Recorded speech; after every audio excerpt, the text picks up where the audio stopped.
Nothing cuts deeper than being abandoned by the very people you spent your life helping. Mira knows this pain. She was the village healer who delivered their children and mended their wounds until a terrible fall left her paralyzed and forgotten. Now the same people who once blessed her name whisper that she's cursed. They leave her in the cold shadows of the abbey, forgotten like yesterday's prayer. For months, she watches her body waste away as her spirit dies. Then one moonless night, a stranger appears. Lord Kael is ancient and powerful, unlike any man she has ever known. He offers her something impossible, a chance to rise again, stronger than before.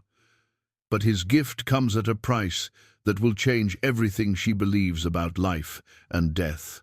As she transforms, she begins healing others in secret under the cover of darkness. When love grows between them, the village turns against what they cannot understand. Will she choose to remain human or embrace something far more dangerous?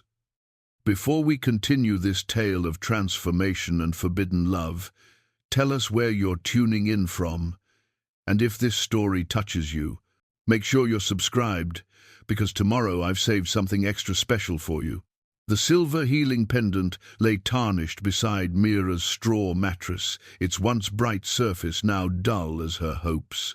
She stared at it through the grey dawn, filtering through the abbey's cracked windows, remembering when it had caught the light as she moved between patients, when people reached for her hands with gratitude instead of turning away in whispered fear. Raven Shallow had not always been a place where hope came to die. Once, the village had thrived in the shadow of the great mountains, its fields fertile and its people strong. The abbey bell had rung clear across the valley each morning, calling the faithful to prayer and the workers to their tasks. But that bell tower now stood cracked and silent, its bronze tongue fallen and shattered on. The cobblestones below the same stones that had broken Mira's back and stolen her future. She could still remember the weight of that stormy night 3 months ago. The wind had howled like a living thing, tearing at the bell tower's ancient timbers while rain lashed the village. Old Henrik had come pounding on her door, his face pale with terror. Mira, please, the tower's swaying something fierce. If it falls, it'll crush half the abbey. We need someone small enough to climb up and secure the supports. She had gone without hesitation. That was her way. It had always been her way. At 28, Mira possessed a healer's calling that ran deeper than training or tradition. Her mother had been the village midwife before her, and her grandmother before that, but Mira's gift seemed to spring from something more profound than bloodline. She could sense sickness before symptoms appeared, could feel the rhythm of a laboring mother's body and know exactly when to intervene, could look at a wound and understand precisely which herbs would speed its healing. The villagers had called her blessed. Children would run to her with scraped knees and bruised hearts, knowing that Mira's gentle hands could mend both. Young mothers sought her wisdom not just for birthing troubles, but for raising their babies. Even the men, proud and often stubborn, would quietly appear at her cottage door when injury or illness struck, trusting her judgment over their own stubborn pride. That night, she had climbed the rain-slick ladder to the bell tower's peak while lightning split the sky. The wooden beam that supported the bell's mounting had cracked, and she could see how the massive bronze bell swayed with each gust of wind, its weight threatening to tear the entire structure down. Working by feel in the storm's fury, she had managed to wedge a support beam in place, her small hands securing the rope that would hold it steady. She remembered the moment of triumph when the beam locked into position. The bell stilled, the immediate danger passed. Then the lightning struck. Not the tower, she might have survived that. Instead, it hit the great oak beside the abbey, and the ancient tree fell with a groaning crash that shook the earth. The impact sent vibrations through the tower's foundation, and the very beam she had just secured shifted with a grinding crack. Mira had felt herself falling before she understood what was happening. The wooden platform gave way beneath her feet, and she plummeted through 20 feet of storm-torn air to land hard on the cobblestones below. The sound of her spine snapping was lost in the thunder, but she felt it a terrible, final crack that she knew in her healer's soul meant everything was over. Father Benedict had found her at dawn, lying unconscious in a puddle of rainwater and her own blood. By some miracle or curse, as the villagers now whispered, she had lived. But the woman who woke up 3 days later was no longer the Mira who had climbed that tower. From the waist down, she felt nothing. Her legs, once quick and sure as she moved between patients, lay useless beneath rough woolen blankets. Her hands, praise be, still worked, still retained their gentle touch and knowledge of healing herbs. But what good was a healer who could not walk to those who needed her? The change in the village's attitude had been gradual at first. People still visited during those early weeks, bringing her food and expressing their gratitude for her sacrifice. But as days turned to weeks and weeks to months, the visits became less frequent. The grateful smiles faded into uncomfortable glances. The children who had once run to her now whispered about the broken woman and crossed themselves when they passed her corner of the abbey.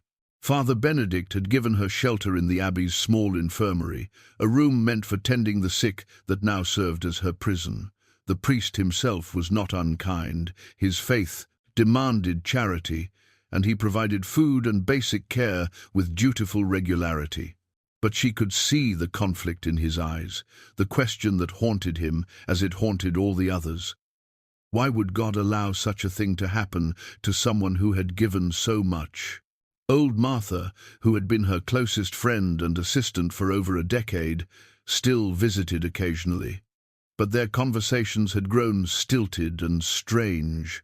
Where once they had talked easily of herbs and healing techniques, of village gossip and shared laughter, now Martha spoke carefully of weather and crops, avoiding Mira's eyes and leaving as quickly as politeness allowed. The village itself seemed to be dying around her. The failed harvest had left families hungry and desperate. 3 children had already succumbed to a wasting fever that Mira could diagnose but not treat from her bed.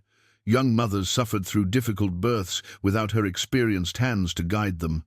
Old injuries that she might have prevented became permanent disabilities when people tried to treat themselves with half-remembered remedies. Yet they did not come to her. Pride, fear, superstition, whatever the reason, the people of Ravenshollow chose to suffer rather than seek help from someone they now saw as cursed. The irony was not lost on Mira. She had broken herself trying to save their abbey, and now they treated her as if her misfortune might be contagious. Only young Tom, the blacksmith's apprentice, remained truly loyal. The boy was 16 now, old enough to make his own choices about whom to trust. He visited her every few days, bringing news from the village and small gifts, a particularly sweet apple from the market, a bit of ribbon he thought she might like for her hair. Once, even a small wooden carving he had made of a bird in flight. Tom had been one of her first successful patients when she was just beginning her practice. He had fallen from a horse at age 8 and broken his arm so badly that the bone jutted through the skin. The village elder had declared the arm unsavable, but Mira had worked for hours, setting the bone with delicate precision and treating the wound with a careful combination of herbs and prayer. The arm had healed perfectly, leaving only a thin white scar that Tom wore like a badge of honor. "You saved my arm, Miss Mira," he had told her just last week, his young face serious beyond his years. "I don't forget what people do for me.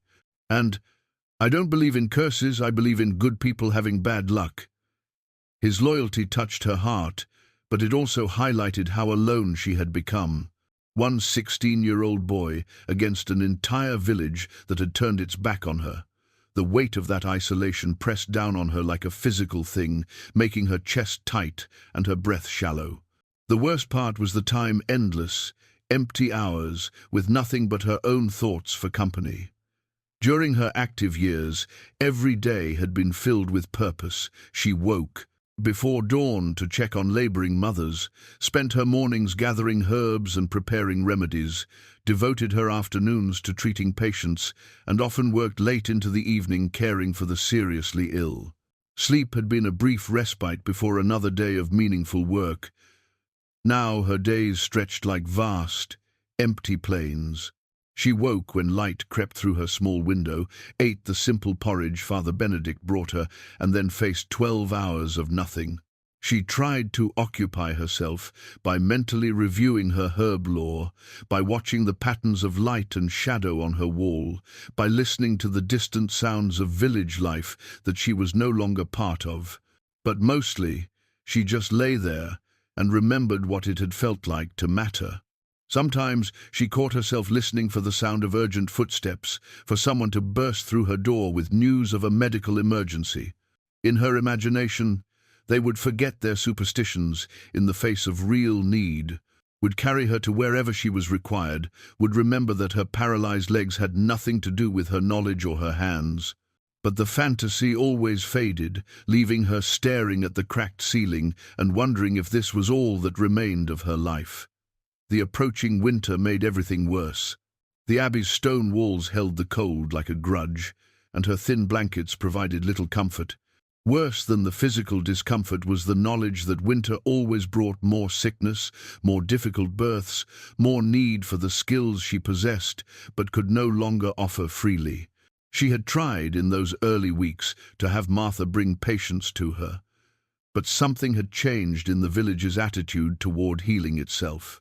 Where once they had trusted in herbs and skilled hands, now they spoke more of prayer and divine will. Father Benedict encouraged this shift, not from cruelty but from his genuine belief that faith could accomplish what medicine might not. The result was more suffering, more preventable deaths, more tragedy that Mira was forced to witness from helpless distance.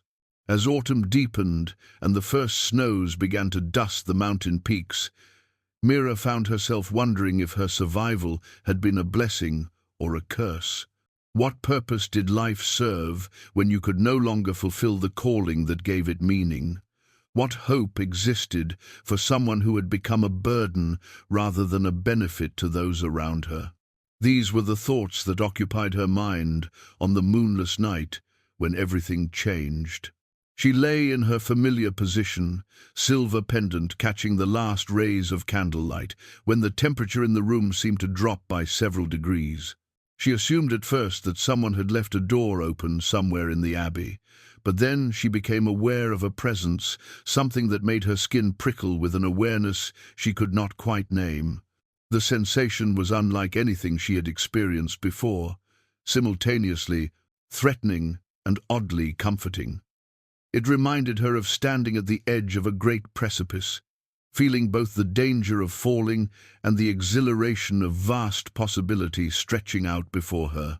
She would later realize that this was the moment when Lord Kael first entered the abbey grounds, though she did not yet know his name or understand what he was. All she knew was that something had changed in the very air around her, and for the first time in months she felt the stirring of something that might eventually become hope.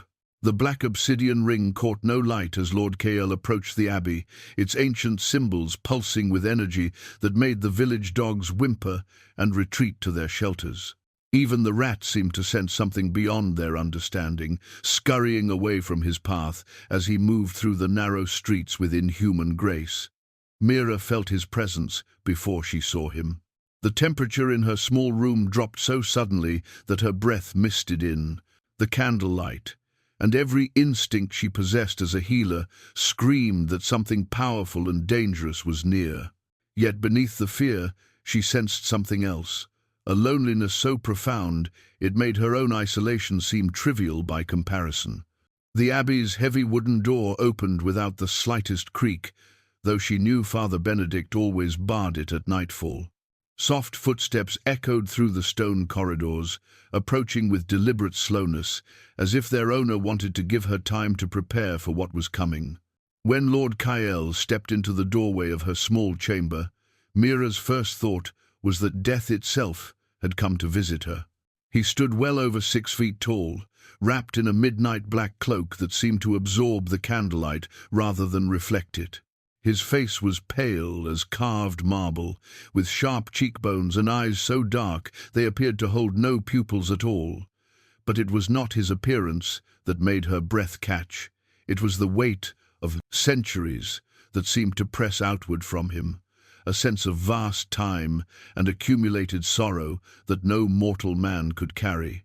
"Forgive the intrusion," he said, his voice cultured and precise, carrying the faint trace of an accent she could not identify. "I am Lord Kael. I have traveled far to meet you, Mira of Raven's Hollow." She tried to speak, but found her throat tight with fear. This man, if man he truly was, knew her name, had sought her out specifically. In her paralyzed state, she was completely vulnerable to whatever intentions he might harbor. Kael seemed to sense her terror and remained in the doorway, making no move to approach her bed. "I mean you no harm," he continued, raising his hands slightly to show they were empty. "I have heard of your situation, of your sacrifice for this village. I come with a proposition that may interest you." "Who are you?" Mira finally managed to whisper, her healer's instincts warring with her fear. Everything about this stranger spoke of danger, yet she detected no immediate threat of violence. If anything, he seemed to be taking great care not to frighten her more than his mere presence already did. "I am someone who understands what it means to be abandoned by those you have served," Kael replied, stepping just inside the threshold but coming no closer. "Someone who knows the particular pain of watching others suffer while being unable to help them." The candlelight flickered as if touched by an unfelt wind, and Mira caught her first clear glimpse of his features. Despite his supernatural pallor, Lord Kael was undeniably handsome, with strong features that spoke of nobility and intelligence. But it was his eyes that held her attention, ancient eyes that had seen too much, suffered too long, hoped and despaired more times than any single lifetime should contain. "You speak as if you know me," she said, finding her voice growing steadier, "but I have never seen you before in my life. Haven't you?" Kael's lips curved in what might have been a smile, though it held no humor. "Think carefully, Mira. In all your years of healing, have you never encountered someone whose wounds could not be explained by natural means? Someone who recovered too quickly, or whose injuries seemed to heal in ways that defied your understanding of medicine?" The question hit her like a physical blow. There had been cases, rare ones, but memorable for their strangeness. A merchant who had been gored by a bull and should have died from blood loss, yet was walking within days with barely a scar. An elderly woman whose fever should have killed her, but who recovered overnight with no memory of her illness. A child who had fallen from a cliff and suffered what should have been fatal head trauma, yet showed no lasting effects whatsoever. "You were there," she whispered, pieces of an impossible puzzle beginning to fall into place. "You helped them. I have been watching this village for many years, Kael." "Confirmed. Helping when I could, always from the shadows. I have seen your work, Mira. I know your gift, your dedication, your unwavering commitment to healing others, even when they could give you nothing in return." "But why?" The question burst from her before she could stop it. "Why help people who would never know to thank you? Why care about a village that means nothing to someone like—" She stopped, uncertain how to finish the sentence. "Someone like what?" Kael asked gently. "Say it, Mira. What do you think I am?" She stared at his pale face, at the way the shadows seemed to bend around him, at the profound stillness that surrounded him like an aura. "You're not human," she said finally. "Not anymore." "Very good." Kael inclined his head slightly, acknowledging her perception. "I am what your people would call a vampire, though the reality is far more complex than the tales told to frighten children. I am old, Mira, older than this village, older than the abbey, older than the memories of anyone now living. And in all those centuries, I have rarely encountered someone whose calling matched my own. Your calling? Mira struggled to understand what he meant. But vampires are supposed to be monsters, Kael finished. Creatures of pure evil who feast on human blood and delight in causing suffering. Yes, I know the stories. Some of them are even true, after a fashion. But like all stories told in fear and ignorance, they miss the deeper truths. He moved slightly closer, though still maintaining respectful distance. I was not born to this existence, Mira. I was made, transformed against my will centuries ago while I was tending to victims of plague in what is now called France. The one who changed me thought it amusing to curse a healer with an insatiable thirst for human blood. But you don't, Mira began, then stopped, confused. Feed on innocence? Hunt the people I once protected? Kael's expression grew grim. It took me decades to learn control, to find ways to sustain myself without becoming the monster my maker intended. There are always those who deserve death, criminals, murderers, those who prey upon the weak. Their blood satisfies my hunger while serving a greater good. The revelation should have horrified her. Everything she had been taught about vampires, every story told around winter fires, painted them as pure evil. Yet looking at Lord Kael, seeing the pain in his ancient eyes, Mira found herself believing him. Perhaps it was her healer's instinct for recognizing truth, or perhaps it was simply the desperate hope that something good might finally enter her life. "Why are you telling me this?" she asked. "Why reveal yourself to me?" Kael was silent for a long moment, and when he spoke, his voice carried a weight of loneliness that made her chest ache in sympathy. "Because I am tired, Mira. Tired of centuries of solitude, of helping from the shadows, of never having someone who truly understands the burden of healing in a world that seems determined to inflict suffering. I have watched you these past years, seen your dedication, your sacrifice. I believe you might understand what drives me and what I might offer you." "Offer me?" Mira's heart began to beat faster, though she wasn't sure if it was from fear or something else entirely.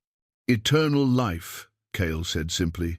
"A body restored and enhanced, capable of healing not just others, but itself. Strength to reach those who need help, speed to arrive before death claims them, senses sharp enough to diagnose illnesses that would baffle normal physicians. All the tools you need to become the healer you were always meant to be." The offer hung in the air between them like a living thing. Mira stared at him, her mind racing through the implications of what he was suggesting. To walk again, to heal again, to matter again, but at the cost of her humanity, her soul, everything she understood about life and death. "The price?" she whispered. "You would become like me," Kael replied honestly. "Neither fully alive nor truly dead. You would need blood to survive, though I could teach you to hunt only those who deserve such fate. You would be forever changed, forever apart from normal human life. And you would be bound to me as your maker, though I would never use that bond to control you." "And if I refuse?" Kael's expression grew infinitely sad. "Then I will disappear as quietly as I came, and you will continue as you are until this existence finally claims you. I will not force this choice upon you, Mira, but I will not offer it again." Father Benedict's voice echoed from somewhere in the abbey's depths, calling out in alarm as he discovered the unbarred door. Kael's head turned slightly toward the sound, and Mira saw something predatory flicker in his dark eyes before it was suppressed. "Think on what I have said," he told her, stepping back toward the shadows. "I will return tomorrow night for your Porce answer, but know this, whatever you choose, I will respect your decision." He melted back into the darkness with inhuman grace, leaving behind only the lingering scent of winter air and the memory of ancient eyes that had seen too much. Mira lay in the sudden silence, her heart pounding as she tried to process everything that had just occurred. Outside, she heard Father Benedict's concerned voice growing closer, accompanied by the shuffle of his sandaled feet on stone. Soon he would reach her chamber, would ask if she had seen or heard anything unusual, and she would have to decide how much of the truth to reveal. But first, she had to come to terms with the impossible choice that had just been laid before her. Eternal life as something more than human, or slow death as something less than she had once been. For the first time in months, Mira had something other than despair to occupy her thoughts. The ancient medical texts arrived before Lord Kael did, appearing on the small table beside Mira's bed like gifts from a dream. She discovered them upon waking, 3 leather-bound volumes written in languages she did not recognize, but somehow found hauntingly familiar. The script seemed to flow like water across aged parchment, some in elegant Latin, others in symbols that looked like intricate geometric patterns, and one that appeared to be written in what might have been Arabic, or perhaps something far older. Father Benedict had found her studying them with intense fascination when he brought her morning porridge. His face had gone pale as parchment, and he had crossed himself twice before speaking. "Where did these come from, child?" he asked, his voice tight with worry. "I don't know," Mira replied truthfully, though she suspected their origin. "They were here when I woke." The priest had examined the books with obvious reluctance, handling them as if they might burst into flames at his touch. The Latin text he could read partially, and what he saw there had made him even more agitated. "These contain knowledge that no mortal should possess," he told her gravely. "Healing arts that border on the unnatural. They speak of curing diseases that have no earthly remedy, of prolonging life beyond its natural span." His eyes met hers with deep concern. "Have you had any visitors recently? Anyone who might have left these?" Mira had chosen her words carefully. "No one has visited me, Father. You would have seen them yourself." It was not precisely a lie. Father Benedict had indeed seen no one, and Lord Kael had specifically said he meant no harm. But the omission sat heavily on her conscience as the priest gathered the books and carried them away, muttering prayers under his breath. That evening, Kael returned as silently as he had departed. This time, Mira was waiting for him, propped up on her thin pillows with questions burning in her mind. "You brought me books," she said without preamble as he appeared in her doorway. "Did you find them instructive?" Kael asked, settling into the room's single wooden chair with fluid grace. Up close, she could see that his clothing was of finest quality, the black fabric of his coat was silk, and the silver buttons bore intricate engravings that caught the candlelight. "Father Benedict took them away before I could read much," Mira admitted. "But what I saw, those weren't normal medical texts, were they? They contained knowledge I have accumulated over centuries of practice," Kael replied. "Healing techniques that transcend what mortal physicians typically understand. The human body is capable of far more than most people realize, Mira. It simply requires the right knowledge to unlock its potential. Knowledge that comes from being what you are, partially." Kael leaned forward slightly, his dark eyes intent on her face. "Vampiric senses reveal layers of information invisible to normal sight.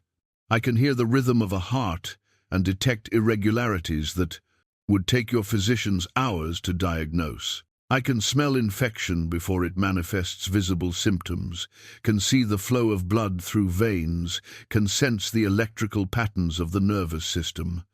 Despite herself, Mira found her professional curiosity overwhelming her fear. "You could teach me these things? If you choose my path, such abilities would become as natural to you as breathing once was." Kael's voice grew gentle. "But they come with responsibilities, Mira, and prices that cannot be undone." She was quiet for a moment, processing the implications. "The blood hunger you mentioned, is it truly controllable?" Kael's expression grew distant, as if he were looking back across centuries of memory. "The first decades were difficult. The thirst is constant at first, overwhelming. It consumes your thoughts, drives you to consider actions that your human conscience would never permit. But with time and discipline, it becomes manageable. Like any appetite, it can be satisfied without becoming the master of your existence, and you truly feed only on those who deserve death. I have made it my practice for over 2 centuries, Kael confirmed. Murderers, rapists, those who prey upon children or the innocent. The world has never lacked for such creatures, and their blood sustains me while removing threats that might harm others. The practicality of it struck her as oddly comforting. As a healer, Mira had always struggled with the knowledge that some people seem to exist only to cause suffering. The idea that their evil might serve a greater purpose held a certain appeal. "Tell me about loneliness," she said suddenly, surprising herself with the question.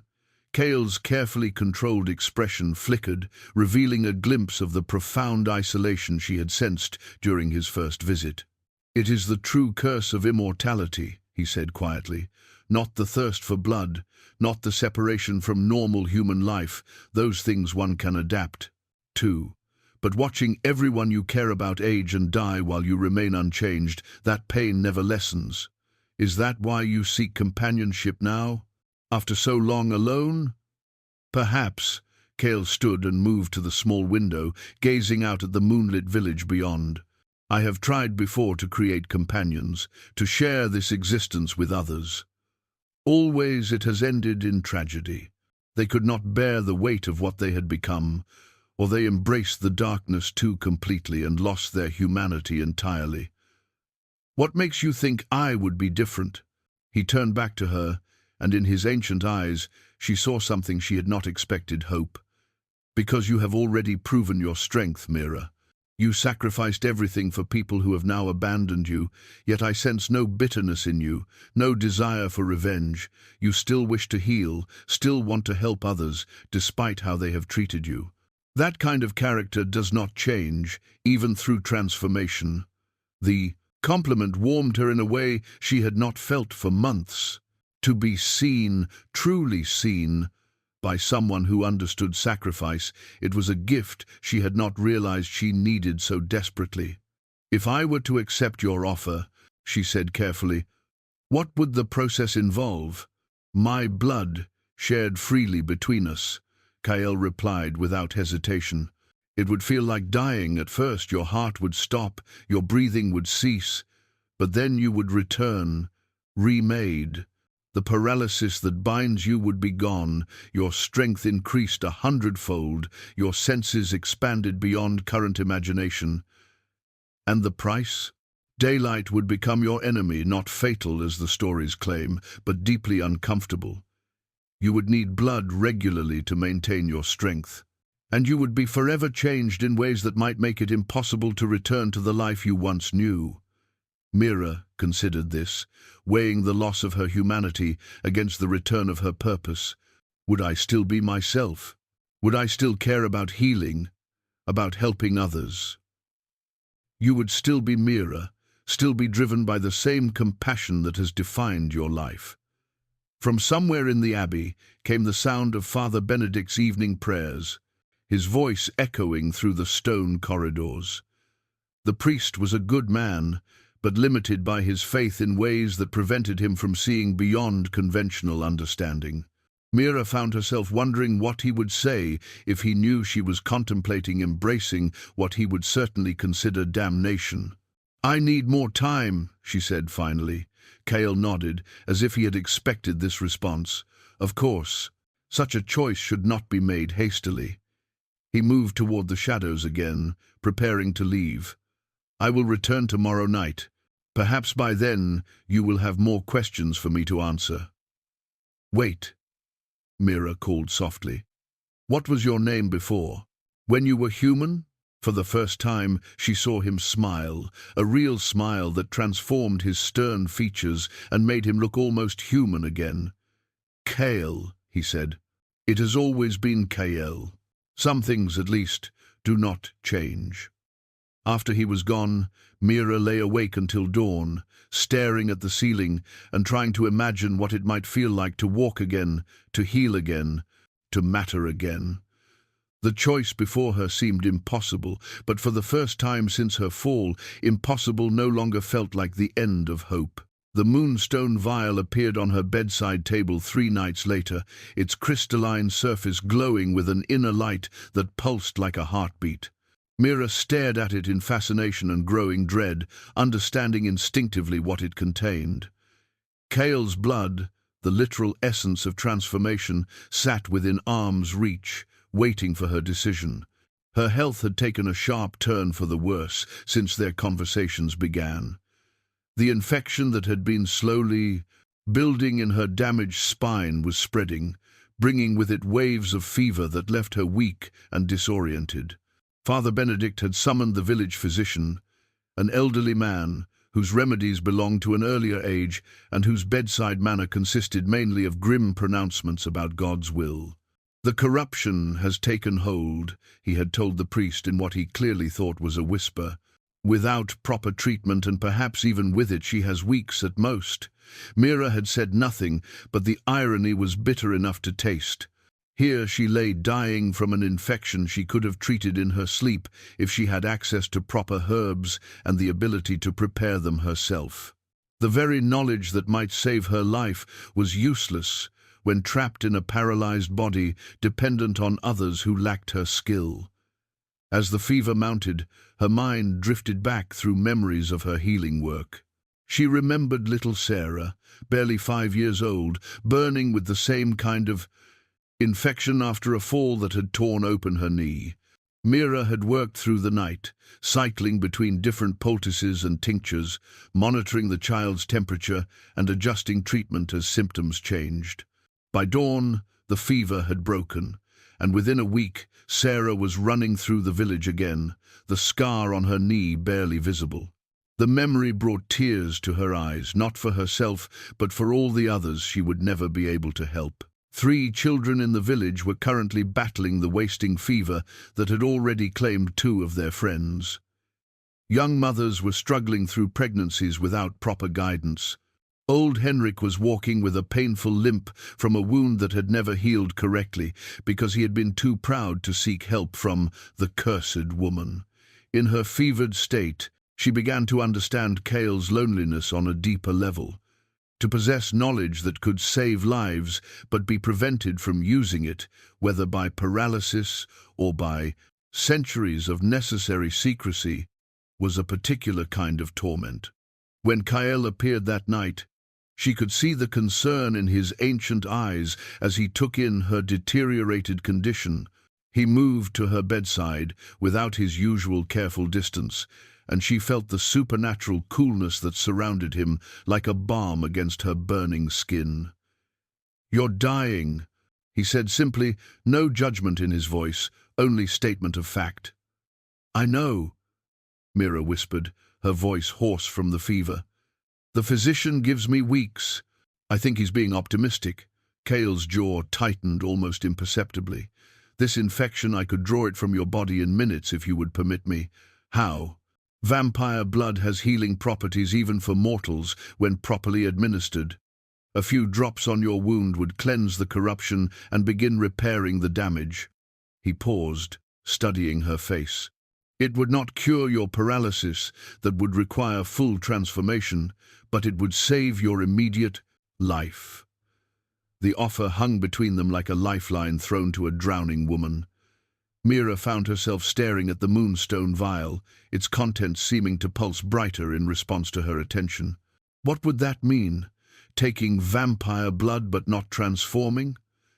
"You would remain human," Kael explained carefully, "but you would carry traces of my essence within you for some time. Your healing would accelerate, your strength would increase slightly, and you would become more sensitive to supernatural presences. The effects would fade over several months, and the cost? A connection between us. Nothing controlling or coercive, but you would be able to sense my presence and emotional state as I would yours. It would fade with the other effects, but while it lasted, we would be linked." Mira closed her eyes, feeling the fever pulse behind her eyelids like a living thing.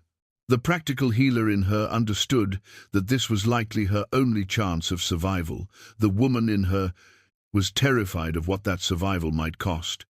"Tell me about the others," she said suddenly. "The ones you tried to save before." Kael was quiet for a long moment, and when he spoke, his voice carried centuries of regret. There was Elena, a physician in what is now Italy. She was dying of plague when I offered her transformation. She accepted, but the guilt of what she became consumed her. She walked into sunlight after only 2 decades. And others? Marcus was a soldier who had lost his sword arm in battle. He embraced his new strength too eagerly, began to see humans as cattle to be hunted. I was forced to end his existence before he could cause more harm. Kael's expression grew distant. There were several others, each tragedy teaching me more about the delicate balance required to maintain humanity while embracing this curse. "What makes you think I would be different?" "Your motivation," Kael replied immediately. "Elena was driven by fear of death, Marcus by desire for power. You are motivated by love of others, by the need to heal and help. That foundation is stronger, more likely to survive transformation." From elsewhere in the abbey came the sound of old Martha's voice, raised in concern as she spoke with Father Benedict.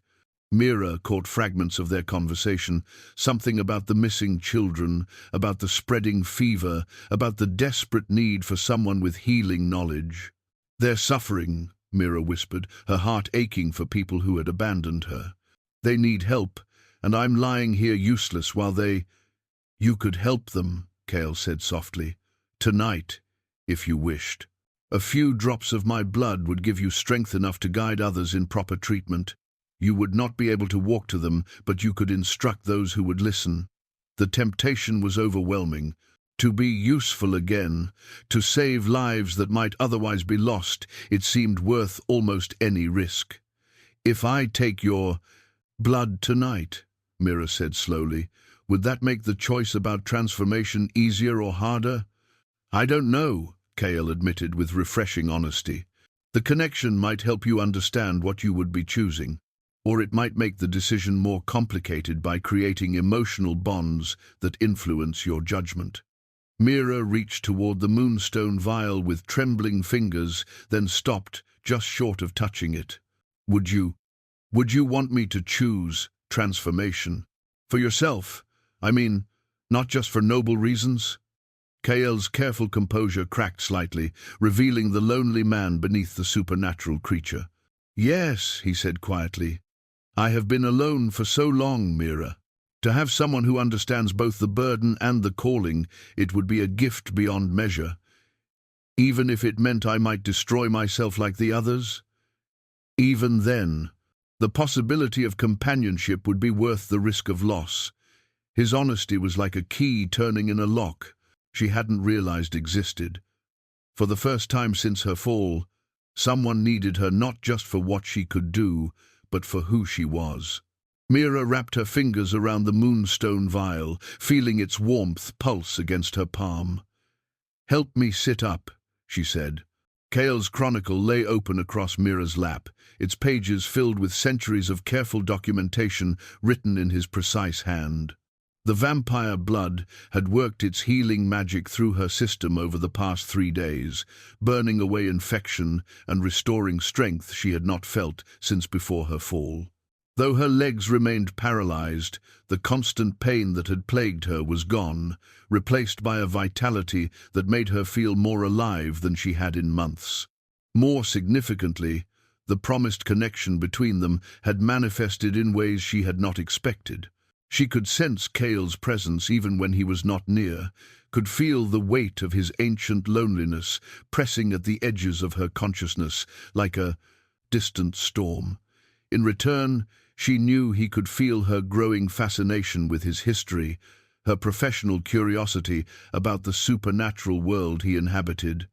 "You were a physician before," she said, running her fingers along a page that described treating plague victims in medieval Paris.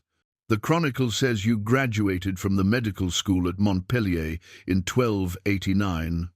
I was.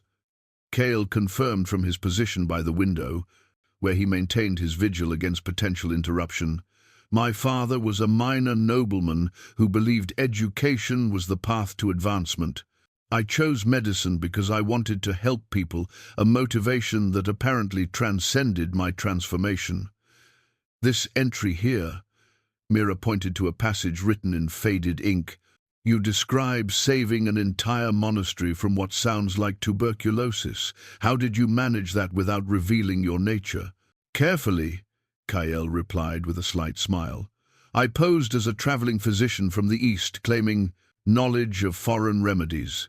The enhanced senses allowed me to diagnose the disease far earlier than normal methods would permit, and my blood administered secretly through various means accelerated healing in the worst cases. Mira turned several pages, finding herself absorbed by accounts of Kael's centuries-long struggle to use his abilities for good while maintaining the secrecy necessary for survival. He had worked as a physician in dozens of cities under false names, always moving on before his lack of aging became noticeable, always seeking ways to help while hiding what he truly was. This network you mention, she said, finding a reference to others like him, there are more vampires who choose healing over hunting. A few, Kael nodded. Not many, but enough to occasionally coordinate our efforts. There is Marcus, not the soldier I mentioned before, but another of the same name who works as a surgeon in Vienna. Elena practices midwifery in the Scottish Highlands, a handful of others scattered across Europe and beyond. How do you find each other? Very carefully, Kael replied. Vampire society is complex and often hostile to those who reject traditional hunting behavior. Most of our kind see humans as livestock to be managed, not patients to be healed. Those of us who choose differently must be cautious about revealing ourselves even to other vampires. The implications of this struck Mira forcefully. Not only had Kael chosen to abandon the natural instincts of his species, but he had done so at the cost of acceptance even among his own kind. His loneliness was not just the isolation of immortality, but the deliberate separation from any community that might understand his existence. You've been completely alone, she realized, the weight of his sacrifice hitting her with sudden clarity. Until now, Kael said softly, and she felt through their connection the hope that he tried to keep carefully controlled. The blood bond allows me to sense your intentions, Mira. I know you understand what I am trying to accomplish, what drives me to continue this existence despite its costs. She did understand, perhaps better than he realized. The drive to heal, to ease suffering wherever it was found, was not something that could be reasoned away or suppressed. It was a fundamental part of who she was, just as it had apparently become fundamental to who he was, despite his supernatural nature. Tell me about the transformation process, she said, closing the chronicle and looking directly at him. Not just the mechanics, but what it feels like, what I should expect. Kael moved away from the window, settling into the chair beside her bed with the fluid grace that marked all his movements. It begins with death, he said simply. Not metaphorical death, but actual cessation of all biological functions. Your heart will stop, your breathing will cease, your body temperature will drop. For several minutes, you will be clinically dead. That doesn't sound pleasant. It isn't. But then my blood, already flowing through your system, will begin the reconstruction. Your heart will restart, but it will beat differently, slower, stronger, requiring less frequent rhythm. Your lungs will function again, but you will find you can hold your breath for extended periods without discomfort. Every system in your body will be enhanced, rebuilt to supernatural standards. And the paralysis? Gone completely, Kael assured her. Vampire transformation heals all existing injuries and imperfections. Your spine will be reconstructed, your nervous system restored. You will be physically stronger than you ever were as a human. What about the hunger, the need for blood? Kael's expression grew more serious. That is the most difficult aspect to explain to someone who has never experienced it. Imagine the most intense thirst you have ever felt, multiplied 100-fold and focused on a very specific need. In the beginning, it will be nearly overwhelming, a constant awareness that dominates your thoughts until satisfied. How do you bear it? Discipline, meditation, and careful feeding, Kael replied. I have learned to hunt efficiently, to identify appropriate targets, and feed only when necessary. The key is never allowing yourself to become desperately hungry, as that is when control becomes most difficult. And these appropriate targets, you're certain they deserve death? I am, Kael said firmly. I do not choose victims randomly, Mira. I observe, I investigate, I ensure beyond doubt that those I hunt have committed crimes that warrant such punishment. Murderers, rapists, those who prey upon children, the world is unfortunately well supplied with such creatures. The practical morality of it appealed to her healer's sense of justice. She had seen too many victims of violence, too many families destroyed by cruelty, to feel much sympathy for those who chose to inflict such suffering. If I accept transformation, she said carefully, would I be able to continue practicing medicine? Openly, I mean? With careful planning, yes. Your enhanced abilities would make you an extraordinarily effective physician, though you would need to be subtle about demonstrating them. We would need to create a new identity for you, establish credentials that would stand up to scrutiny. We, the network I mentioned, we help each other with such practical matters, false documents, professional references, safe havens when exposure becomes a risk. You would not be alone in learning to navigate this new existence. From outside came the sound of church bells ringing the hour, and Mira realized that dawn was not far away. Soon Kael would need to seek shelter from the sun, and she would be left alone with the choice that had consumed her thoughts for days. How much time do I have to decide? She asked. As much as you need, Kael replied. But your window for transformation is not infinite. The blood bond will fade within a few weeks, and with it, your enhanced healing. If the infection returns, I understand, Mira interrupted softly. She reached out and touched his hand, feeling the supernatural coolness of his skin. Give me 3 more days. Of course. As he prepared to leave, Mira found herself reluctant to let him go. The connection between them had become a comfort, a reminder that she was no longer truly alone. Kael, she called as he reached the shadows by the door. Thank you for everything. Thank you, he replied, for giving me hope again. Father Benedict's sacred relic cross burned against his chest with such intensity that it left marks on his skin. The ancient silver artifact, passed down through 7 generations of his family, had always grown warm in the presence of evil, but never had it blazed with such fervor as it had these past nights. Something unholy walked among his flock, and he was determined to identify and expel it before more souls were corrupted. Mira felt the priest's growing suspicion like a weight pressing down on the abbey. Through her blood bond with Kael, she sensed his increasing concern about the danger they both faced.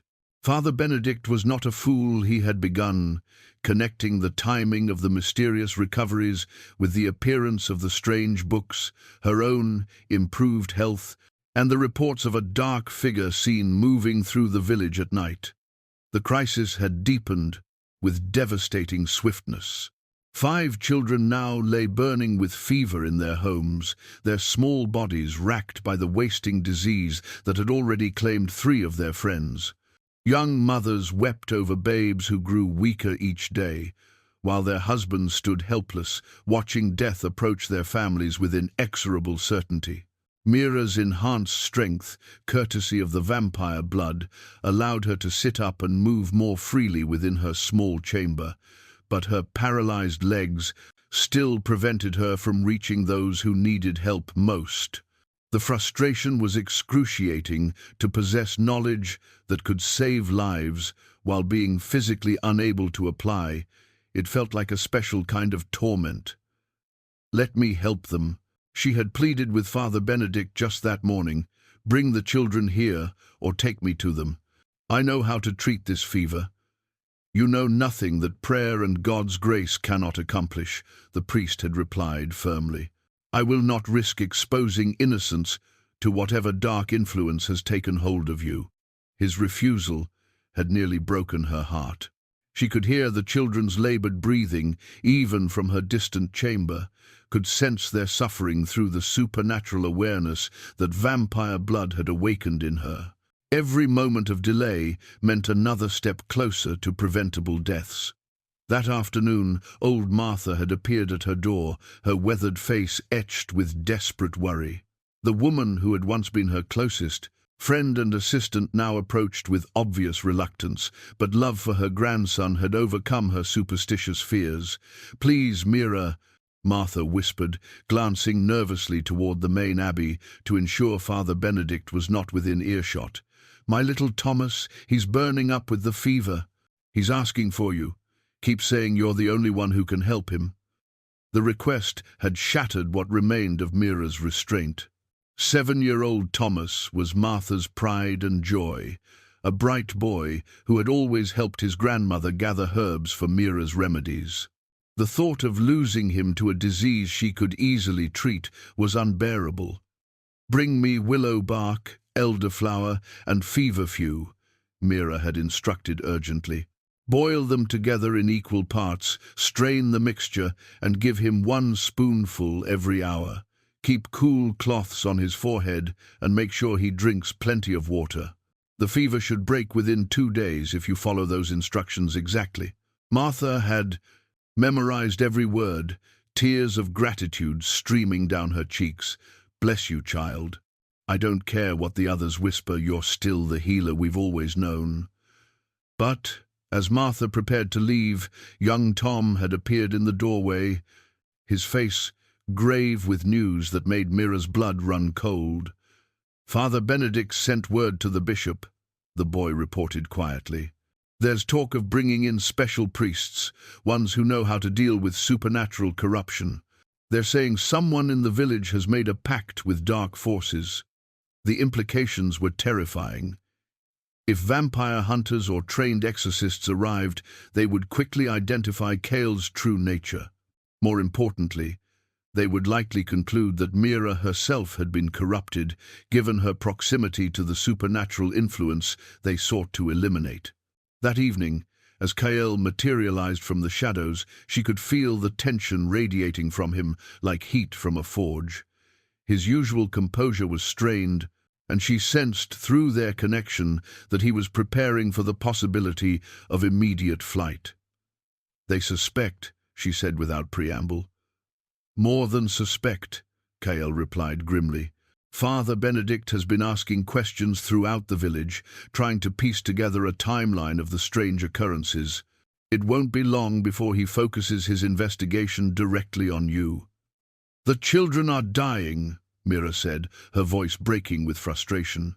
"5 of them now, and I'm sitting here helpless while they—" "You're not helpless," Kael interrupted gently. "Martha followed your instructions. Young Thomas's fever broke an hour ago." The relief that flooded through her was so intense it left her breathless. Through their blood bond, she felt Kael's satisfaction at bringing her this news, his understanding of how desperately she had needed to hear it. "The others? Martha is sharing your remedy with the other families, quietly, to avoid Father Benedict's interference.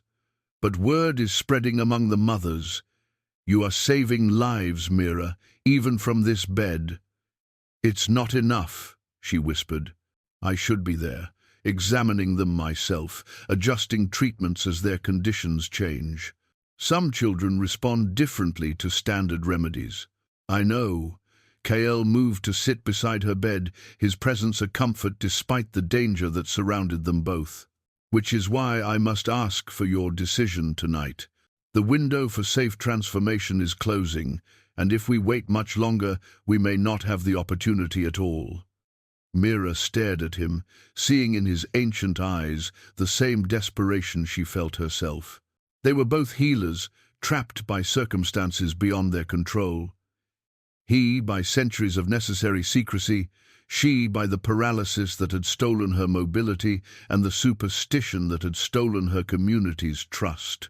"If I choose transformation," she said slowly, "what happens to the investigation, to Father Benedict's suspicions?" "We disappear," Kael replied honestly. "Tonight, if necessary. I have safe houses throughout Europe, places where we could begin new lives under different identities. You would need to leave everything behind this village, these people, this life, including those I could help. Initially, yes, but with time and careful planning, we could return to medical practice elsewhere. The network I mentioned could provide credentials, establish us in a place where your enhanced abilities could do the most good." The choice crystallized in her mind with sudden clarity. She could remain here, paralyzed and increasingly suspected of dark corruption, watching others suffer while she grew weaker as the vampire blood's effects faded. Or she could embrace transformation, accepting the loss of her humanity in exchange for the ability to heal on a scale she had never imagined possible. "There's something else you should know," Kael said quietly. "I love you, Mira. Not just for what you represent, but for who you are, your compassion, your strength, your refusal to let bitterness consume you despite everything you've endured. If you choose transformation, it won't be only for noble reasons of healing, it will be because I cannot bear the thought of losing you." His confession struck her like a physical blow, not because it was unexpected, but because it gave voice to feelings she had been afraid to acknowledge. Somewhere in their conversations, in the gentle way he had courted her understanding, in the hope she had seen flickering in his ancient eyes, she had fallen in love with him as well. "I love you too," she whispered, the admission freeing something in her chest that she hadn't realized was constrained. From the main abbey came the sound of raised voices, Father Benedict arguing with someone, demanding answers about the mysterious recoveries that had begun among the sick children. "Time is running out," Kael said urgently. Mira reached for the moonstone vial that still sat on her bedside table, its contents gleaming with promise and threat in equal measure. "Then let's not waste any more of it." The phoenix feather quill appeared in Kael's hand as if summoned from thin air, its iridescent surface catching the candlelight with colors that had no earthly names. Mira watched in fascination as he dipped the mystical instrument into a small vial of what appeared to be liquid starlight, preparing to record the moment that would bind them together for eternity. "This is the chronicle of transformation," Kael explained, his voice carrying a reverence she had not heard before. "Every maker must record the moment of change, creating an unbreakable bond between sire and progeny that transcends death itself." But as the quill touched parchment and began to write in flowing script that seemed to glow with its own inner fire, something unexpected happened. The words that appeared were not in Kael's careful handwriting, nor did they describe the transformation he had planned. Instead, ancient symbols blazed across the page in silver fire, writing themselves in a language that predated human civilization. Kael dropped the quill as if it had burned him, his face pale with shock. "That's impossible," he whispered, staring at the writing that continued to appear without any hand to guide it. "What does it say?" Mira asked, though part of her already understood on some instinctive level. "It says," Kael's voice caught in his throat as he read the blazing text, "it says you are already bound to my line, that you carry the blood of my first companion, thought lost centuries ago." The revelation hit Mira like a physical blow, but strangely, it felt more like remembering than learning something new. Images flashed through her mind, memories that were not her own, yet somehow familiar. a woman with her same green eyes and auburn hair, working alongside a younger version of Kael in a plague-ravaged city. Loving him, choosing, transformation willingly, bearing his progeny before disappearing into the chaos of war and time.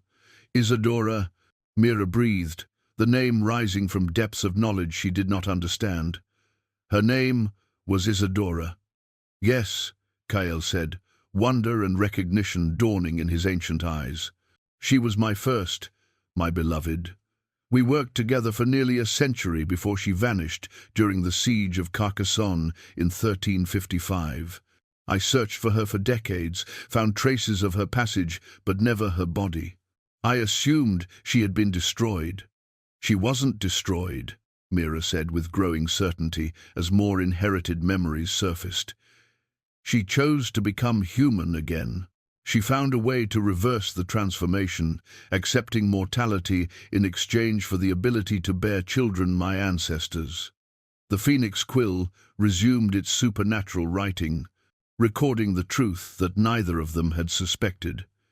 Mira was not just a random healer who had caught Kael's attention, she was the descendant of his lost love, carrying dormant vampire heritage in her very blood. Her natural immunity to certain diseases, her exceptional healing abilities, her resistance to the infection that should have killed her, all were expressions of supernatural legacy flowing through mortal veins. The paralysis, Kael said suddenly, understanding flooding his features. It wasn't caused by the fall alone. Something in your bloodline was suppressing your inherited abilities, keeping them dormant to protect you from detection. But now the suppression is breaking down, Kael confirmed. The stress of your injuries, the vampire blood I gave you for healing, it's all awakened what was already there.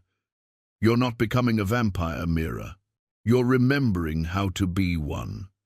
The transformation began without ceremony or conscious decision, triggered by the recognition of her true nature rather than any deliberate act. Mira felt her heart stutter and then stop, but instead of the terror she had expected, she experienced a profound sense of coming home.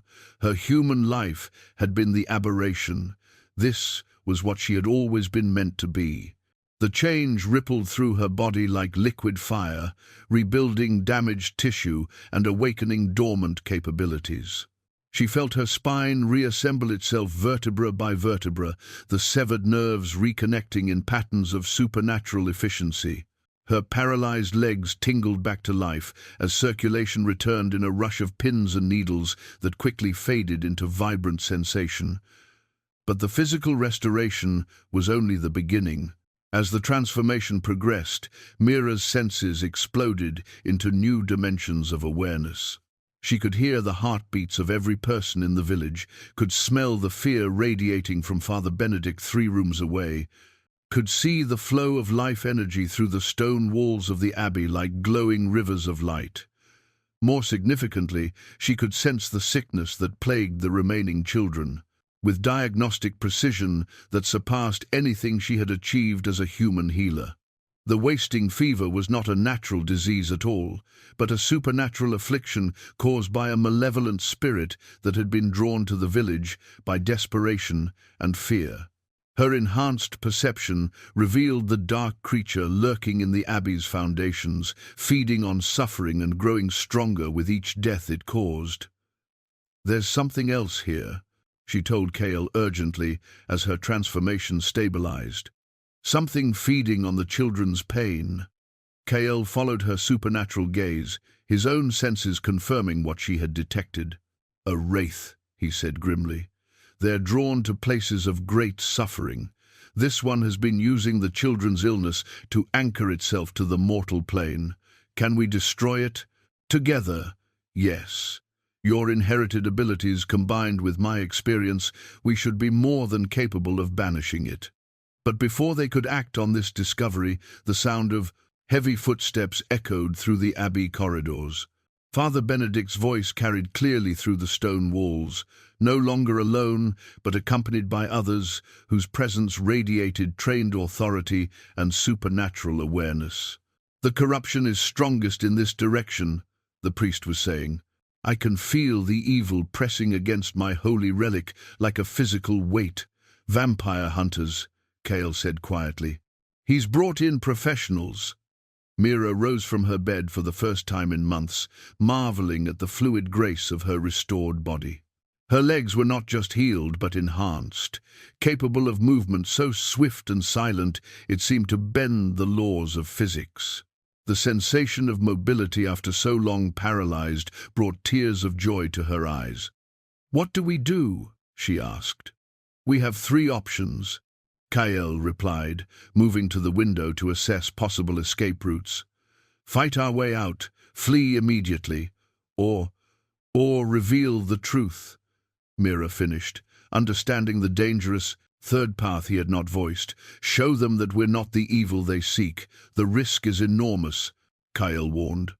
"Vampire hunters are trained to kill first and investigate later. Even if we could convince them of our benevolent intentions, exposure would force us to leave everything behind." "But it might save the children," Mira said, her healer's instincts overriding her concern for personal safety.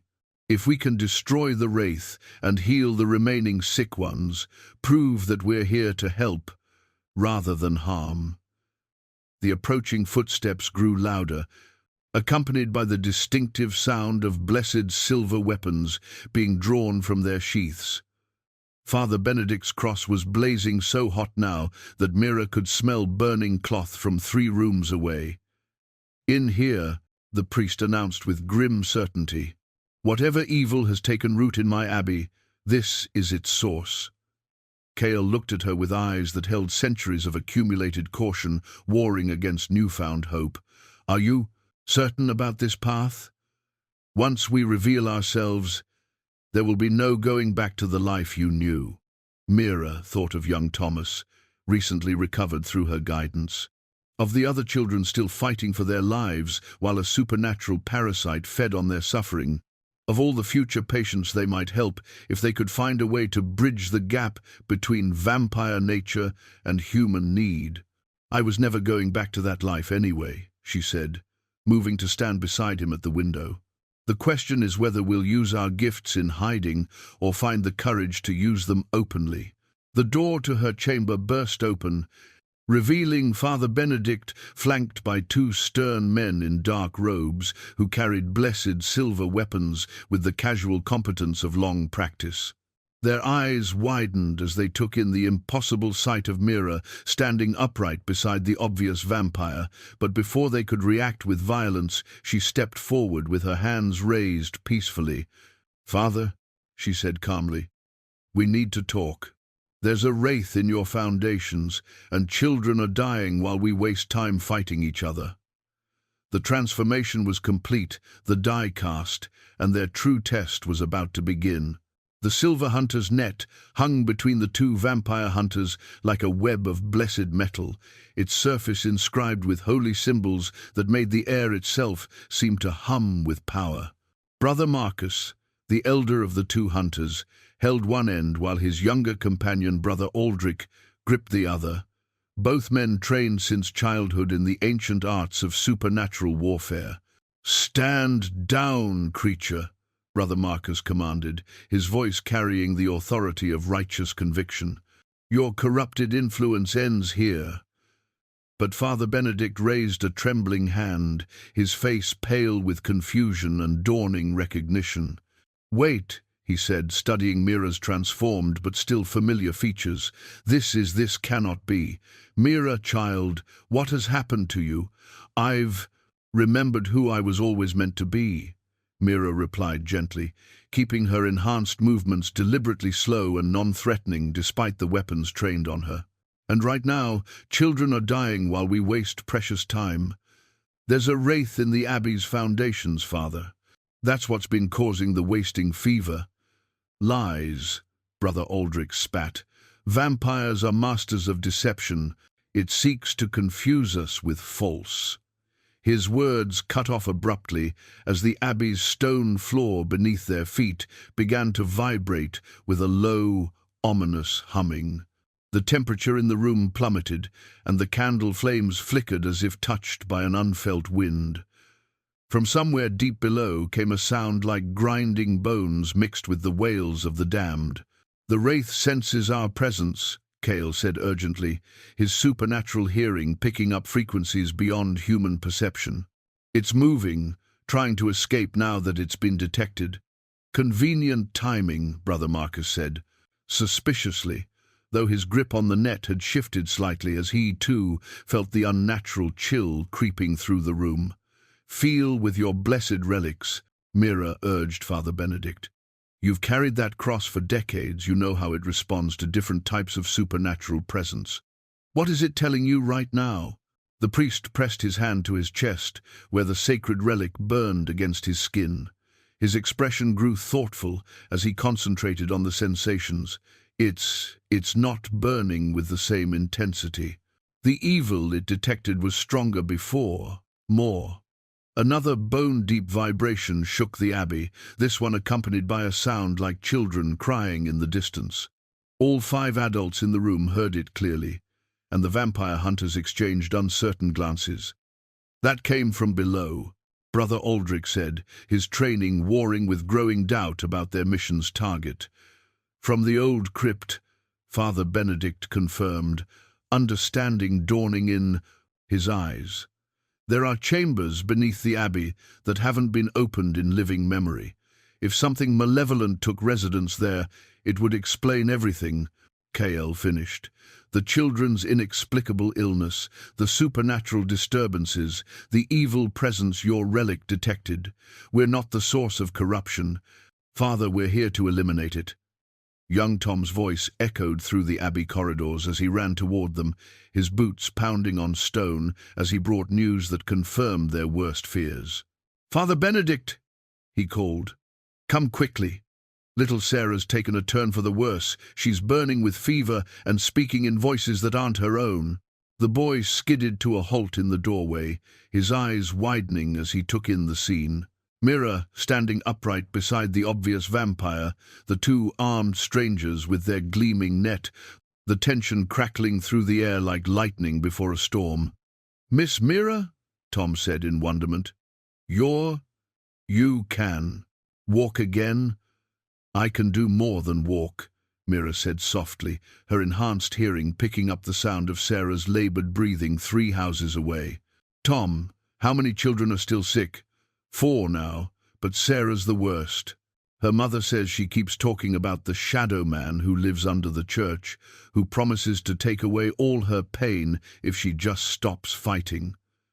The assembled adults exchanged grim looks.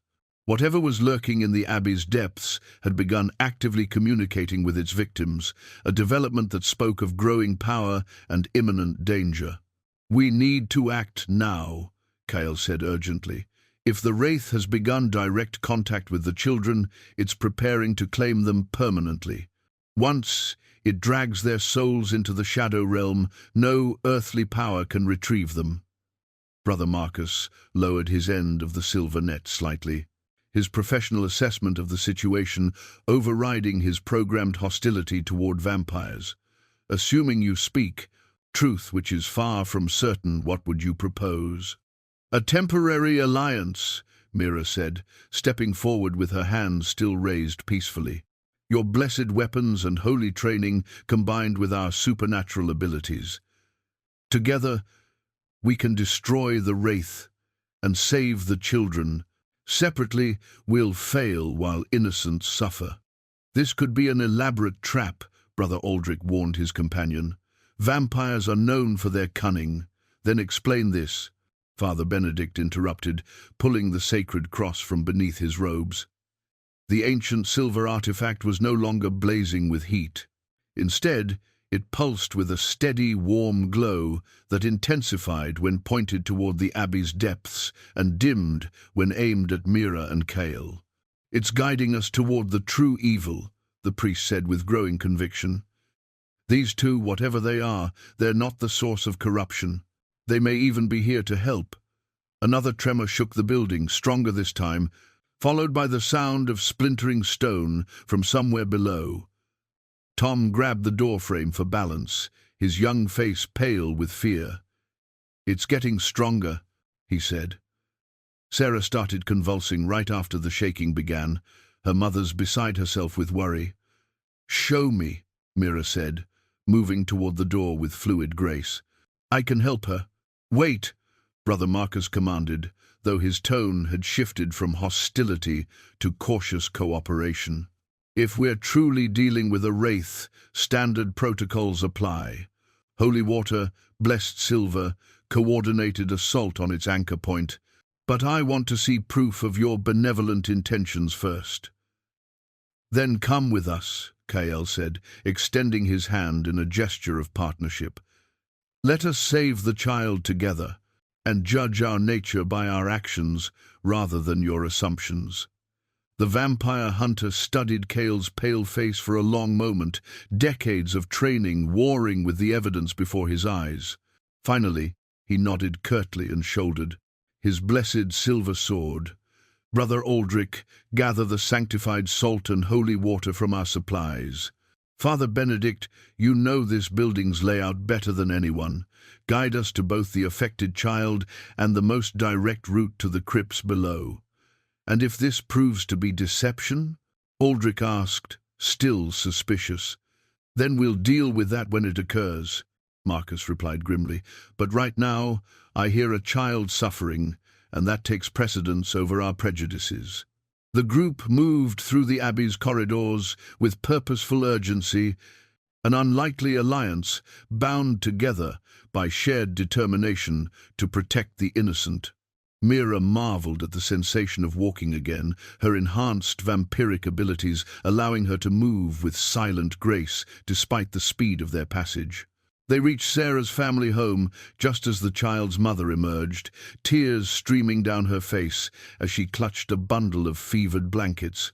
"She's not breathing right," the woman sobbed, too. "Father Benedict. And she keeps saying someone's calling her name from far away, asking her to follow him into the dark." Mira knelt beside the bundle, gently pulling back the blankets to reveal Sarah's small face, flushed with supernatural fever and slick with perspiration that smelled of grave earth rather than natural illness. The child's eyes were rolled back, showing only whites that seemed to glow with an inner light that had nothing to do with reflected flames. "Sarah," Mira said softly, placing her enhanced vampire senses focused on the girl's condition. "Can you hear me?"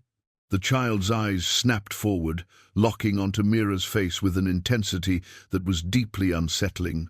When she spoke, her voice carried harmonics that belonged to something far older and more malevolent than any 7-year-old should possess.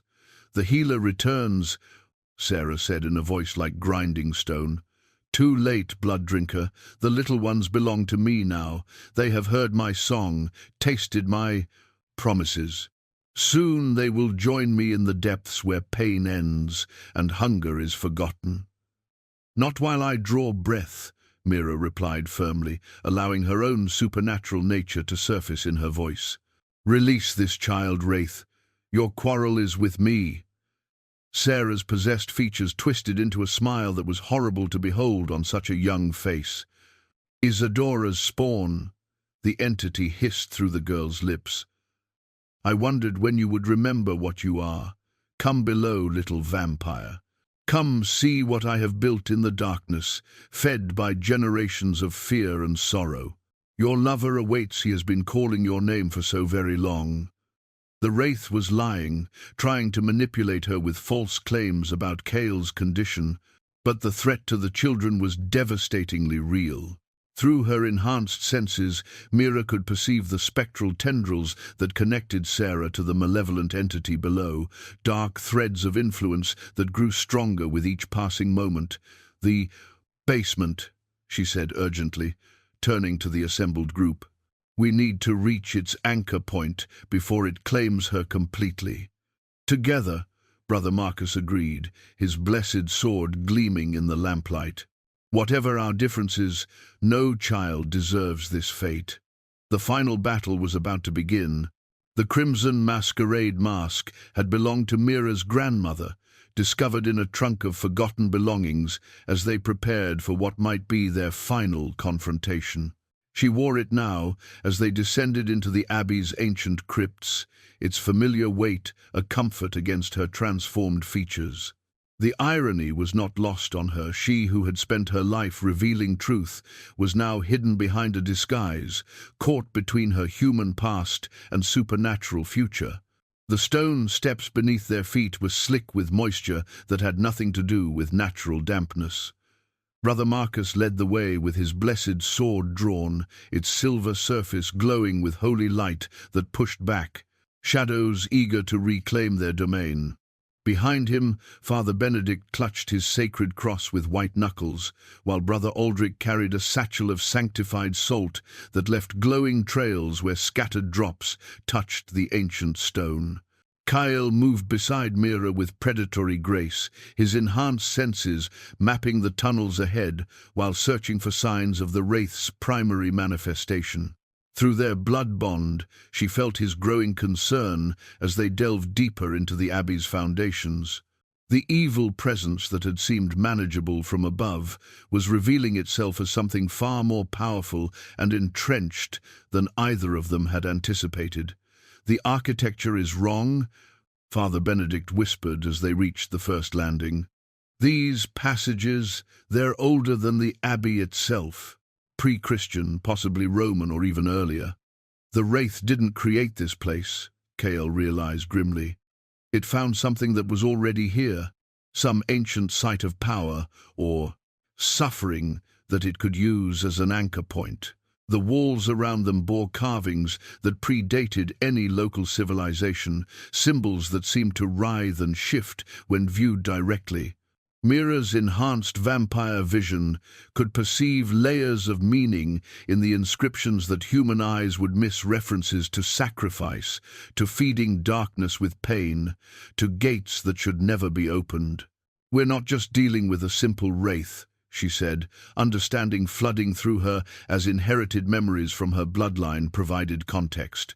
"This is a place where the barrier between worlds has been deliberately weakened. The children's suffering isn't just feeding it, it's helping it break through completely."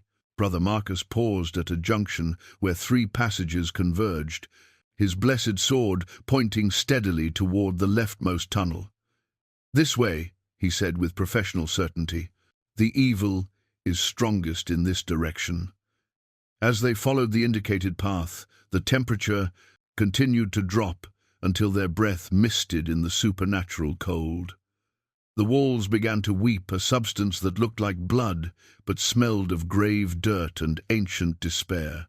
Somewhere in the distance, they could hear children's voices calling for help, not from above, but from somewhere deeper in the tunnels. Sarah's not the only one it's taken, Mira realized with horror. The children who died from the fever, their souls are trapped down here. The passage opened into a vast chamber that should not have fit within the abbey's foundations. The space stretched away into darkness beyond their lights could reach, its ceiling supported by columns carved with the same writhing symbols they had seen on the walls above. At the chamber's center sat an altar of black stone that pulsed with malevolent energy, and around it, "Dear God," Father Benedict breathed, crossing himself repeatedly. The children. 7 small figures stood in a circle around the altar, their forms translucent and shimmering like heat mirages.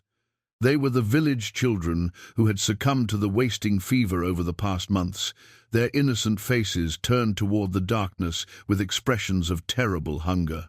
Their voices rose in unison, singing a lullaby in a language that predated human speech. "They're not possessed," Brother Aldrich said with dawning horror. "They're being transformed. The Wraith is trying to make them into something like itself." "Not just like itself," Kael corrected grimly. "Into anchors for something much worse. Each transformed child becomes a doorway, a way for entities from the shadow realm to enter our world permanently." The Wraith itself materialized above the altar as a column of roiling darkness shot through with veins of sickly light. Its form was constantly shifting, sometimes appearing almost human, other times resembling a massive spider or a tree made of bones and shadow. When it spoke, the words came from everywhere at once, the walls, the air, the stones beneath their feet. "Welcome, little healer," it said in a voice like breaking glass. "I have been waiting for you to remember what you are. Your transformation has made this place so much stronger. Vampire blood spilled on consecrated ground creates such beautiful corruption." "We haven't spilled any blood," Mira replied defiantly, though she kept her enhanced senses focused on the possessed children, looking for ways to break the entity's hold over them. "Haven't you?" The wraith laughed, and suddenly Mira understood the trap they had walked into.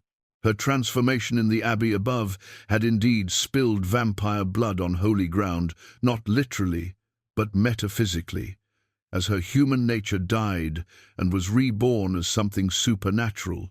The wraith had been feeding on that spiritual violation, using it to fuel its own manifestation. The transformation was the final component, she whispered in horror. It wasn't trying to stop me from becoming a vampire. It was waiting for me to choose that path. "Clever girl," the wraith purred. "Your ancestress Isadora provided the first taste centuries ago when she chose mortality over immortality in this very chamber. Now, you have completed the circle, chosen immortality over mortality in the same space. The symmetry is perfect, past and present, life and death, human and vampire, all balanced on the knife's edge of transformation."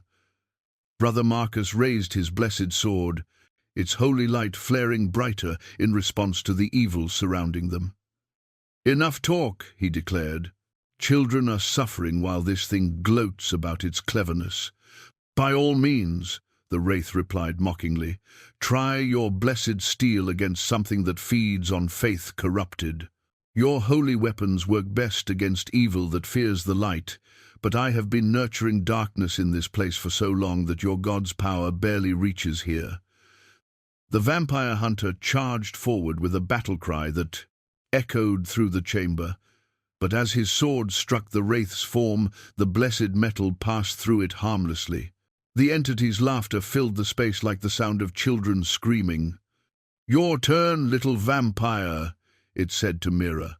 "Show me what Isadora's bloodline can accomplish when properly motivated." The possessed children turned toward them in unison, their innocent faces twisted with supernatural hunger as they began to advance. The shattered pieces of the abbey bell lay scattered across the chamber floor, their bronze fragments gleaming with an inner light that had nothing to do with reflection. Mira understood in a flash of inherited memory what Isadora had tried to do centuries ago. Not destroy the wraith, but transform it, using the same principles that governed vampire creation to redirect its nature toward healing rather than harm. The bell, she called to Kael as the possessed children advanced with inhuman hunger in their innocent eyes. When it fell, it didn't just break, it was consecrated. The bronze carries blessings accumulated over centuries of calling the faithful to prayer. Kael's ancient mind grasped her meaning immediately. "Sympathetic magic," he said, dodging the grasping hands of a translucent boy who had died 3 months ago.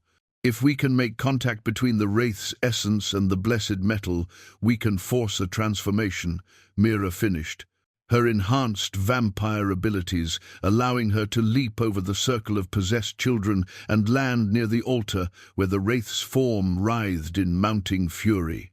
"Clever," the entity hissed, its voice taking on a note of genuine concern. "But you would need to touch my true form, not this shadow I project. And my anchor lies deeper than you can reach, little vampire." Brother Marcus, despite his weapon's ineffectiveness against the wraith itself, had found purpose in protecting the others from the possessed children. His blessed sword could disrupt their spectral forms temporarily, creating openings for the group to maneuver around the chamber's perimeter. The altar, Father Benedict called out, his sacred cross blazing brighter as he approached the black stone structure. I can feel something beneath it, something that doesn't belong in God's creation. Brother Aldrich scattered sanctified salt in precise patterns around the chamber's exits, creating barriers that would prevent the wraith from escaping if they managed to disrupt its manifestation. His training in supernatural warfare was proving invaluable, even if their conventional weapons had failed. Mira pressed her hands against the altar's surface, using her enhanced senses to perceive the layers of reality that existed beneath the physical stone. The wraith's true anchor point lay in a space between worlds, accessible only through the kind of spiritual transformation that bridged life and death. I need to die again, she realized, the solution crystallizing in her mind with terrible clarity. Not permanently, but enough to cross into the shadow realm, where its real form hides. Absolutely not, Kael said firmly, catching her intention through their blood bond. The risk is too great. If something goes wrong, I could lose you permanently. And if we don't try, these children remain trapped forever, Mira replied, gesturing toward the 7 spectral figures that continued their relentless advance. Look at them, Kael. Look at what this thing has done to innocents who trusted in adults to protect them. The wraith's laughter filled the chamber as it sensed the conflict between them. Yes, vampire. Keep your precious mate safe while the little ones suffer. Show me how your noble intentions crumble when personal stakes become involved. But Kael's expression shifted. Centuries of loneliness and self-sacrifice warring with newfound love and the possibility of loss. When he spoke, his voice carried the weight of ancient wisdom and profound choice. Then, we do it together, he said, moving to stand beside her at the altar. If you're crossing into the shadow realm, you won't go alone. Whatever happens, we face it as partners. Touching, the wraith sneered, but there was uncertainty in its voice now. 2 vampires, throwing their existence away for human children who will grow up to fear and hunt their kind. How perfectly pointless. Not pointless, Father Benedict said, approaching with his blazing cross held high. Redemptive. This is what love looks like, choosing sacrifice over safety, choosing others over self. Mira and Kael joined hands over the altar, their combined vampire natures creating a resonance that made the ancient stone crack along its surface. As their shared power built, the barrier between worlds began to thin, allowing them to perceive the writhing mass of darkness that was the wraith's true form. Now, Mira whispered, and together they plunged their consciousness into the space between life and death.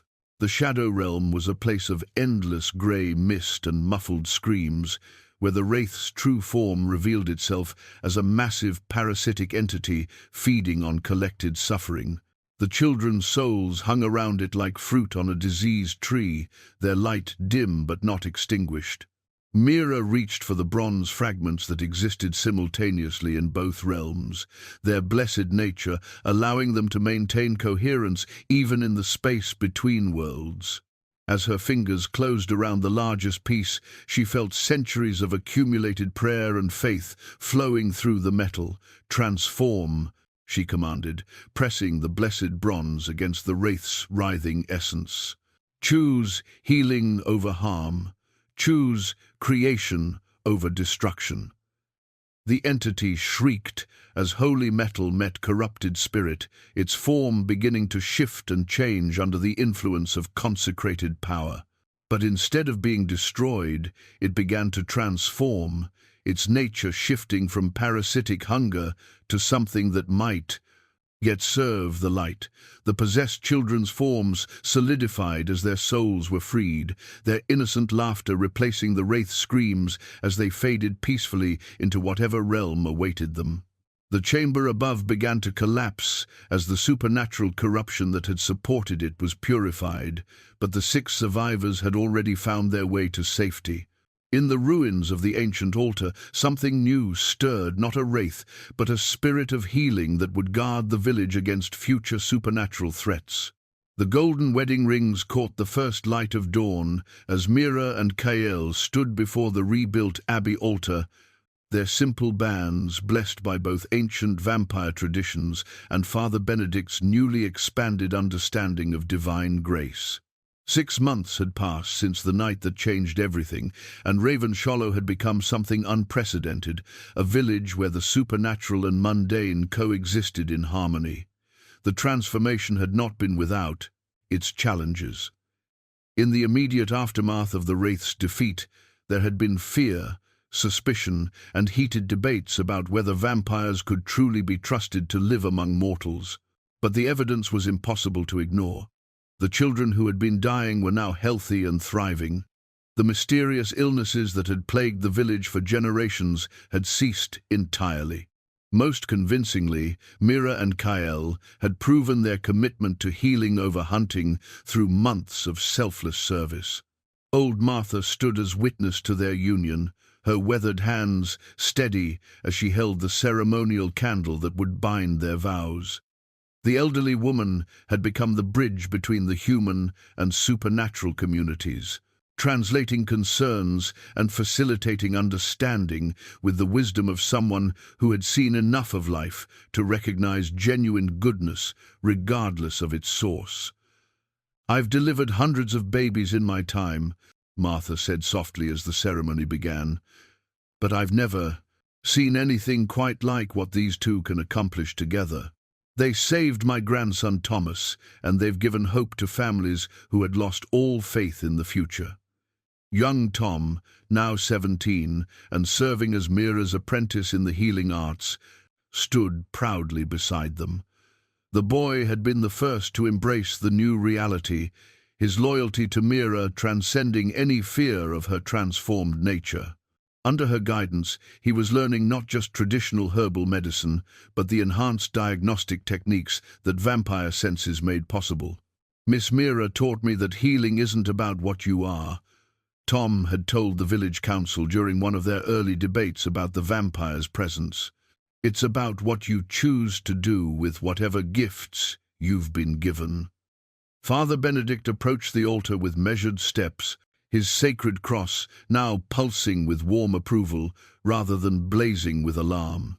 The priest's theological understanding had expanded dramatically over the past months as he struggled to reconcile his faith with the reality of benevolent supernatural beings. His solution had been characteristically thoughtful. If God could work through fallible humans, perhaps he could also work through transformed ones. "Love," the priest began, his voice carrying the authority of hard-won wisdom, "is the force that transforms all things. We have seen it change darkness into light, despair into hope, strangers into family. Today, we witness it bind two souls who have chosen to spend eternity serving others." The ceremony itself blended traditions from both worlds. Kael spoke ancient vows in a language that predated written history, promising to share not just his immortal existence, but his centuries of accumulated knowledge. Mira responded with words that came from her heart, pledging to use their combined gifts to heal wherever suffering was found. "I take you as my partner in all things," she said, her enhanced vampire senses allowing her to perceive the joy radiating from the assembled villagers. In life and death, in light and shadow, in the endless work of mending what is broken. Brother Marcus and Brother Aldrich had remained in the village longer than originally planned, fascinated by the unique situation they had helped create. Their reports to the church hierarchy had sparked intense theological debates about the nature of redemption and the possibility of supernatural creatures choosing salvation over damnation. "This challenges everything we thought we knew about vampires," Brother Marcus had written in his official report. "Yet the evidence is undeniable. These beings have not only retained their humanity, but enhanced it through their transformation. Their medical knowledge and supernatural abilities make them uniquely suited to serve communities in ways that purely human healers cannot match. The network of healer vampires that Kael had mentioned began arriving for the proper wedding, traveling from across Europe to witness this unprecedented union. Elena from the Scottish Highlands brought herbs that grew only under moonlight. Marcus from Vienna contributed medical texts written in languages that had been dead for centuries. Each brought gifts of knowledge that would expand the healing resources available to remote villages like Ravenshollow. "You're creating something new here," Elena told Mira during the pre-ceremony gathering. "A model for how our kind might integrate openly with human society instead of lurking forever in the shadows." As the formal vows concluded, the couple exchanged rings that had been crafted by the village blacksmith under Tom's careful supervision. The young man had insisted on forging them himself, wanting to contribute something meaningful to the union of the woman who had saved his arm and taught him the healing arts. The celebration that followed reflected the village's new reality. Children who had been at death's door 6 months earlier played games in the abbey courtyard, while their parents shared stories with visitors who technically belonged to another species entirely. The barriers between human and vampire had not disappeared entirely, but they had become permeable, allowing for friendship and cooperation that neither side had imagined possible. As evening approached and the festivities wound down, Mira and Kael found themselves alone on the abbey's repaired bell tower, looking out over the village they had chosen to protect. The new bell, cast from bronze donated by churches throughout the region, gleamed in the sunset like a beacon of hope. "Do you ever regret it?" Mira asked, settling into the circle of his arms as they watched the sun sink behind the mountains. "Giving up the solitude, taking on the responsibility of showing other vampires that there's an alternative to hunting?" "Never," Kael replied without hesitation, his ancient voice filled with contentment she had never heard before. "For 700 years, I existed. Now, finally, I live." Below them, the village settled into the peaceful rhythm of evening, secure in the knowledge that their protectors would watch over them through the night. In the distance, other villages were beginning to send emissaries, seeking to understand how Ravenshollow had achieved such remarkable harmony between the natural and supernatural worlds. The future stretched ahead of them, not as an endless burden of immortality, but as an infinite opportunity to heal, to help, and to prove that love truly could transform all things. As the first stars appeared overhead, Mira and Kael began planning their next day's work. There were always more patients to treat, more communities to serve, more bridges to build between the worlds of light and shadow. Their story had become legend, but their work was just beginning.